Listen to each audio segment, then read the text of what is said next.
Welcome to the debate. Today, we're looking into the really tragic case of Chloe Bennett, a teacher known, as the material says, for her strength and steadiness, just incredibly meticulous.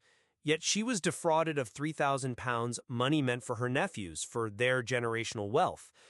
The event itself is clear, but how did this failure happen? That's our focus. Was it primarily an internal lapse, driven by her own powerful ambition, or was it really down to the exceptional skill, the efficacy of an external, targeted manipulation? That really is the heart of it, isn't it? Where did the breakdown occur? Was it Chloe's judgment failing her, or was it the sheer, calculated force applied by Ghazala Din? I'm going to argue quite strongly for the latter, the external manipulation. And I'll take the position that the failure was fundamentally internal.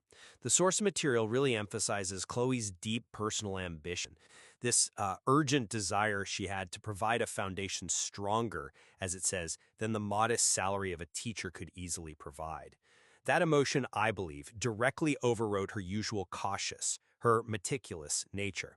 She didn't approach this like a typical investment. It was treated almost like a quiet prayer.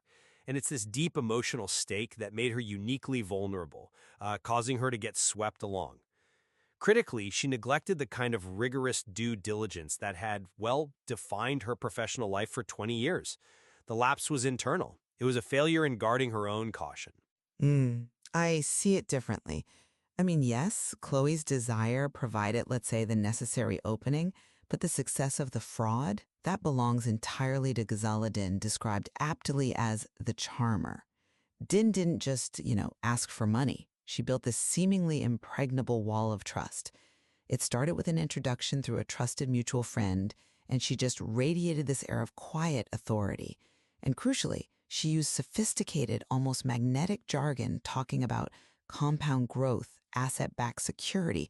This wasn't really about informing Chloe. It was, I think, designed to intimidate, to create an illusion of expertise, making Din seem like the perfect partner for her careful dreams. Okay, I understand focusing on the language, but doesn't that bring us right back to the core internal failure?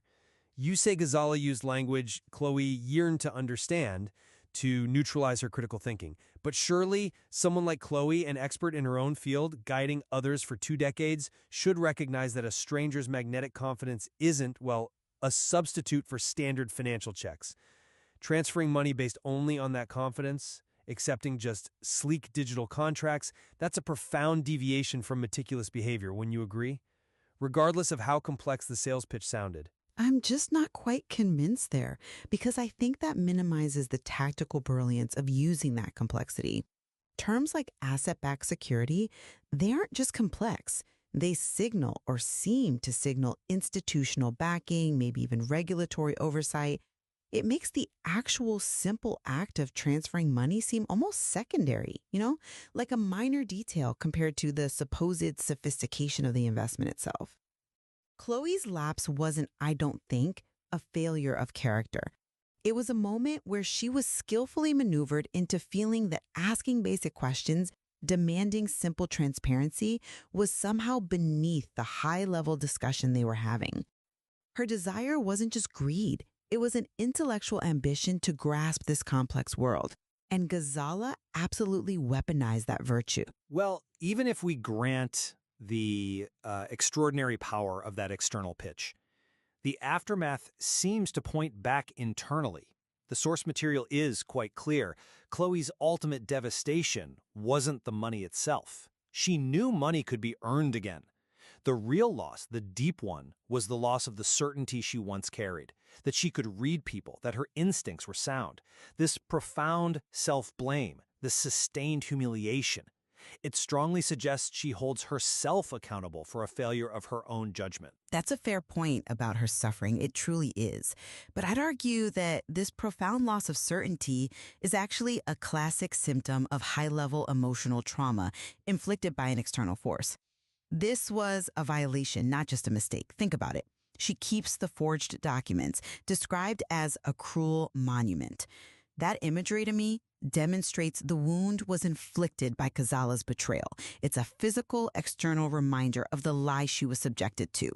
Holding on to those documents isn't just about acknowledging her mistake, it's about acknowledging the brutal external reality of the fraud itself. But the shadow over her life, the dominant theme, isn't necessarily rage at Ghazala. It's the failure of her own previously reliable guardrails. So the core debate for me remains. The cautious guardian faltered when faced with a deeply personal, emotionally charged goal for her nephew's future. And I still maintain that the internal desire merely provided the perfectly placed leverage point for an external assault, one so flawlessly calibrated, so tailored to her that its success was perhaps almost inevitable. So we're left with these two perspectives, one focusing on Chloe's own ambition, creating the vulnerability, the weak point that allowed the disaster in, and the other focusing on the almost unavoidable success of a perfectly designed, externally applied manipulation. And perhaps the material ultimately shows us that manipulation is often most potent, not when it targets simple greed, but when it cleverly weaponizes a person's most cherished virtues. In this case, Chloe's meticulous planning and her deep, profound devotion to her family. There's clearly more to unpack here about how these external pressures can be so precisely tuned to exploit our fundamental hopes.